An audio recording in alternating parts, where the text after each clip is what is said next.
నామానికి మహిమ కలుగునుగాక. నేటి దినపు వాగ్దానంతో మీ ముందుకు రావడానికి ప్రభు సహాయం చేస్తున్నారు పిల్లరా. జకరియా గ్రంథం 8వ అధ్యాయం 19వ వాక్యం.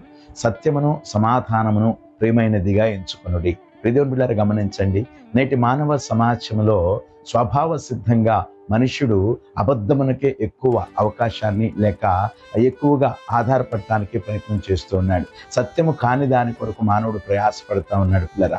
వాస్తవికంగా మన జీవితంలో మనం ఆలోచన చేసినట్లయితే దేవుని సంఘము మాత్రమే కాదు, లోకము కూడా మనం ఆలోచన చేయగలిగినట్లయితే దేవుని బిడ్డలారా, ఏదైతే అబద్ధమో దాని కొరకే మానవుడు ప్రయాసపడుతున్నాడు. మనుష్యుడు డబ్బు మీద ఆధారపడుతున్నాడు. అది ఈరోజు నీ దగ్గర ఉండొచ్చు, రేపు మరొక దగ్గరికి వెళ్ళిపోవచ్చు. అది సత్యమైనది కాదు. అలాగే బలము కూడా సత్యమైనది కాదు. అలాగే అందము, దేవుని బిడ్డలారా, ఇవన్నీ మనం ఆలోచన చేస్తే అధికారము కానివ్వండి, లోక సంబంధమైనటువంటి భోగభాగ్యాలు కానివ్వండి, ఇవన్నీ తాత్కాలికమైనవే. కానీ శాశ్వతుడకు దేవుని యొద్దకు మనం వెళ్ళాలి అంటే ఆయనతో మనం సమాధానపరచబడేటువంటి అవసరత మనకుంది పిల్లరా. ఈ లోకంలో ఎందుకొరకు ఈ లోకానికి వచ్చామో, మరలా తిరిగి ఎక్కడికి వెళ్ళబోతున్నామో అనే సత్యాన్ని మనము మరచిపోయి లోకంలో పిల్లరా సత్యము కాని వాటి కొరకు మానవుడు ప్రయాసపడుతూ జీవితాన్ని కొనసాగిస్తూ ఉన్నాడు. కానీ నేటి దినాన్ని నేను ఒక మంచి మాట జ్ఞాపకం చేయాలని నేను ఆశపడుతున్నాను. ప్రభు అయినటువంటి యేసయ్యతో మనం సహవాసం చేయాలి అంటే ఈ లోకంలో అబద్ధమైన వాటిని విడిచి దేవుని కొరకు నీతిగా బ్రతికి ఆయన రాజ్య వారసత్వాన్ని పొందుకుందాం.